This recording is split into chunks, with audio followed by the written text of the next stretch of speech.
स्वागत है आपका अपने चैनल टॉप हिंदी क्लासेस में। आज हम लोग देखने वाले हैं हिंदी से संबंधित 25 महत्वपूर्ण प्रश्न जो आने वाले किसी भी एग्जाम के लिए महत्वपूर्ण है। आप लोग वीडियो को शुरू से अंत तक देखें और चैनल पर नए हो तो प्लीज़ चैनल को सब्सक्राइब कर लें। देखते हैं क्वेश्चन नंबर 1। जो देखने में प्रिय लगता हो उसे क्या कहते हैं? समदर्शी, प्रियदर्शी, प्रियपात्र या दर्शन प्रिय? तो इसका राइट आंसर हो जाएगा ऑप्शन नंबर बी, प्रियदर्शी कहते हैं। जो देखने में प्रिय लगता हो उसे क्या कहते हैं? प्रियदर्शी कहते हैं। तो इसका right answer option number B हो जाएगा। Question number 2। एहसान ना मानने वाला उसे क्या कहते हैं? कृतज्ञ, विश्वासघाती या परोपजीवी? तो इसका राइट आंसर हो जाएगा ऑप्शन नंबर बी, कृतज्ञ कहते हैं। एहसान ना मानने वाला उसे क्या कहते हैं? कृतज्ञ कहते हैं। और एहसान मानने वाले को क्या कहते हैं? तो कृतज्ञ कहते हैं। तो इसका right answer option number B हो जाएगा। Question number 3। कलेवर किसका पर्यायवाची शब्द है? अंग, गुलाब, अंबुज या मल्लिका का? तो इसका राइट आंसर हो जाएगा ऑप्शन नंबर ए, अंग का। कलेवर किसका पर्यायवाची शब्द है? तो कलेवर अंग का पर्यायवाची शब्द है। इसके अन्य पर्यायवाची शब्द कौन कौन से हैं? तो अंश, अवयव, हिस्सा, भाग, ये इसके अन्य पर्यायवाची हैं। तो इसका right answer option number A हो जाएगा। Question number 4। यतुधान किसका पर्यायवाची शब्द है? अंग, घृणा, अचल या असुर का?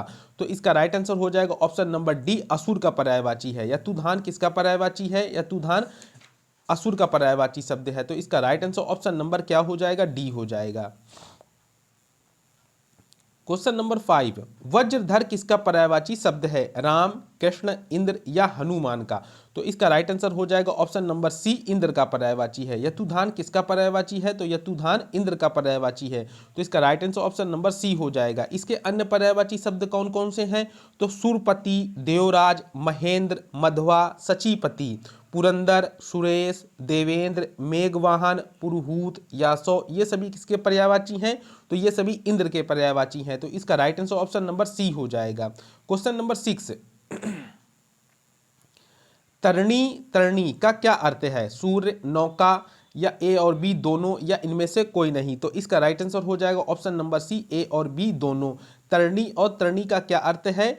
सूर्य और नौका। तो इसका अर्थ हो जाएगा, तो इसका right answer option number C हो जाएगा। इस तरणी का अर्थ सूर्य हो जाएगा, इस तरणी का अर्थ नौका हो जाएगा। काफी इंपॉर्टेंट प्रश्न है, कई बार एग्जाम में पूछा भी गया है।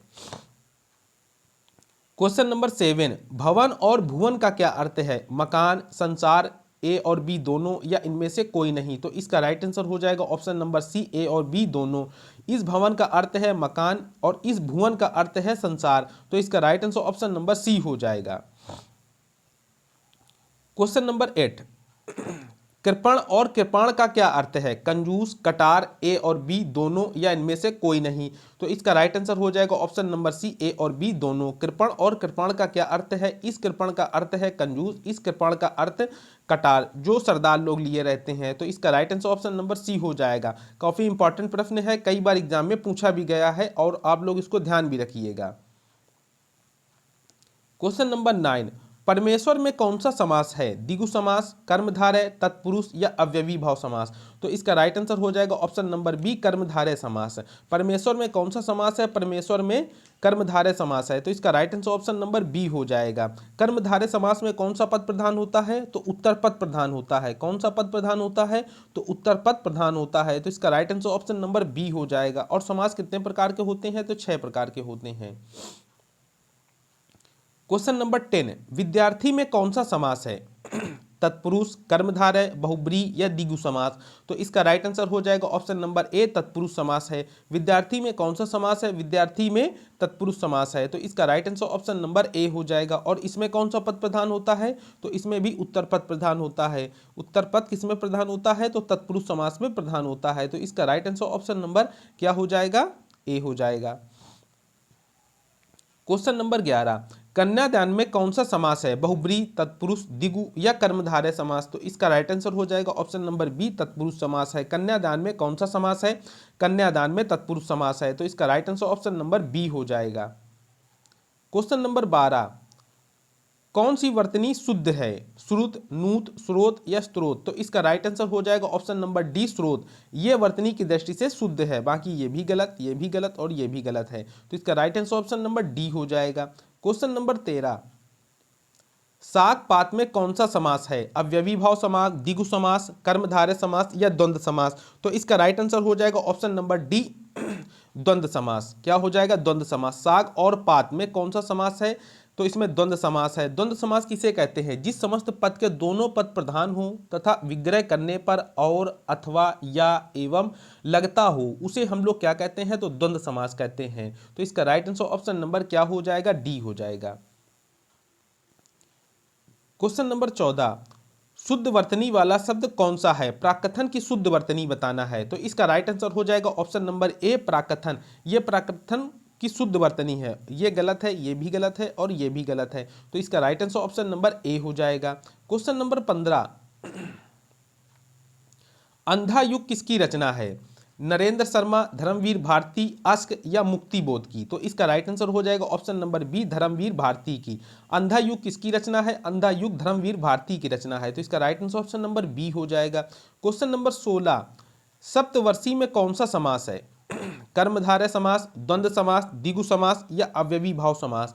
तो इसका राइट आंसर हो जाएगा ऑप्शन नंबर सी, द्विगु समास। सप्तवर्षी में कौन सा समास है? सप्तवर्षी में द्विगु समास है। तो इसका right answer option number C हो जाएगा। द्विगु समास किसे कहते हैं? जिस समस्त पद का पूर्व पद संख्यावाचक विशेषण हो वह द्विगु समास कहलाता है। इसमें सप्तवर्षी मतलब 7 वर्षों का। तो इसका right answer option number C हो जाएगा। क्वेश्चन नंबर 17, ई और या कौन से वर्ण है? ओष्ठ, दांत, मूर्धा या तालु? तो इसका राइट आंसर हो जाएगा ऑप्शन नंबर डी, तालु है। ई और या कौन से वर्ण है? तो ये तालु है। तो इसका राइट आंसर ऑप्शन नंबर क्या हो जाएगा? डी हो जाएगा, तालु है। तालु में कौन कौन से आते हैं? तो चा, छा, जा, झा, या, ये तालु में आते हैं। ये क्या होते हैं? तो स्पर्श व्यंजन होते हैं। तो इसका right answer option number D हो जाएगा। क्वेश्चन नंबर 18, काकल्य वर्ण कौन सा है? या, सा, हा या ड़ा? तो इसका राइट आंसर हो जाएगा ऑप्शन नंबर सी, हा। हा यहाँ पर क्या है? तो हा यहाँ पर काकल्य वर्ण है। तो इसका right answer option number C हो जाएगा। काफी इंपॉर्टेंट प्रश्न है। क्वेश्चन नंबर 19, यथारुचि में कौन सा समास है? तत्पुरुष समास, बहुब्री समास, अव्ययी भाव समास या द्वंद्व समास? तो इसका राइट आंसर हो जाएगा ऑप्शन नंबर सी, अव्ययी भाव समास है। यथारुचि में कौन सा समास है? यथारुचि में अव्ययी भाव समास है। तो इसका right answer option number C हो जाएगा। क्वेश्चन नंबर 20, राज्यपाल कौन सा संज्ञा है? राज्यपाल में कौन सी संज्ञा है? व्यक्तिवाचक संज्ञा, जातिवाचक संज्ञा, भाववाचक संज्ञा या समूहवाचक संज्ञा? तो इसका राइट आंसर हो जाएगा ऑप्शन नंबर बी, जातिवाचक संज्ञा है। राज्यपाल में कौन सी संज्ञा है? राज्यपाल में जातिवाचक संज्ञा है। तो इसका राइट आंसर ऑप्शन नंबर क्या हो जाएगा? बी हो जाएगा। इसका right answer option number B हो जाएगा। संज्ञा कितने प्रकार की होती हैं? अर्थ की दृष्टि से। अर्थ की दृष्टि से संज्ञा 5 प्रकार की होती हैं। कौन कौन सी होती हैं? तो व्यक्तिवाचक संज्ञा, जातिवाचक संज्ञा, द्रववाचक संज्ञा, समूहवाचक और भाववाचक संज्ञा। लेकिन व्युत्पत्ति के आधार पर अगर संज्ञा पूछी जाए तो कितने प्रकार की होती हैं? तो 3 प्रकार की होती हैं। कौन कौन सी? रूढ़, यौगिक और योग ऋण। तो ये इसका राइट आंसर हो जाएगा ऑप्शन नंबर बी हो जाएगा। क्वेश्चन नंबर 21, अथवा व्याकरण की दृष्टि से क्या है? संधि, उपसर्ग, अन्वय या अवयव? तो इसका राइट आंसर हो जाएगा ऑप्शन नंबर डी, अवयव है। अथवा व्याकरण की दृष्टि से क्या है? अथवा व्याकरण की दृष्टि से अवयव है। तो इसका right answer option number D हो जाएगा। क्वेश्चन नंबर 22, जो संज्ञा सर्वनाम आदि शब्दों से जुड़कर नए शब्दों की रचना करते हैं उन प्रत्यय को क्या कहते हैं? तदित प्रत्यय, कृदंत प्रत्यय, संस्कृत प्रत्यय या अनी प्रत्यय? तो इसका राइट आंसर हो जाएगा ऑप्शन नंबर ए, तदित प्रत्यय कहते हैं। जो संज्ञा सर्वनाम आदि शब्दों से जुड़कर नए शब्दों की रचना करते हैं उन्हें क्या कहते हैं? तो उन्हें हम लोग तदित प्रत्यय कहते हैं। तो इसका right answer option number A हो जाएगा। क्वेश्चन नंबर 23, निम्नलिखित में अंतस्थ व्यंजन कौन सा है? गा, जा, वा, सा? तो इसका राइट आंसर हो जाएगा ऑप्शन नंबर क्या हो जाएगा? सी हो जाएगा। सी यहाँ पर क्या है? तो सी यहाँ पर अंतस्थ व्यंजन है जो वा है। अंतस्थ व्यंजन कितने होते हैं? तो 4 होते हैं। कौन कौन से होते हैं? या, रा, ला और वा हो जाएगा। या यहाँ पर क्या है? तो तालु है, इसका उच्चारण स्थान।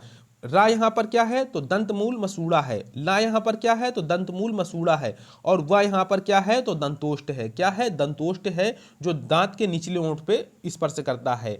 तो इसका right answer option number C हो जाएगा। और ये सभी कैसे हैं? तो सघोष अल्प प्राण है। ये सभी कैसे हैं? तो सघोष अल्प प्राण है। तो इसका right answer option number C हो जाएगा। क्वेश्चन नंबर 24, निम्नलिखित में से कौन अविकारी होता है? अवयव, संज्ञा, विशेषण या सर्वनाम। तो इसका राइट आंसर हो जाएगा ऑप्शन नंबर ए, अवयव यहाँ पर अविकारी होता है। और विकारी कौन कौन से होते हैं? तो संज्ञा, विशेषण, सर्वनाम, ये सभी क्या हैं? तो विकारी हैं। ये क्या है? अविकारी है। तो इसका right answer option number A हो जाएगा।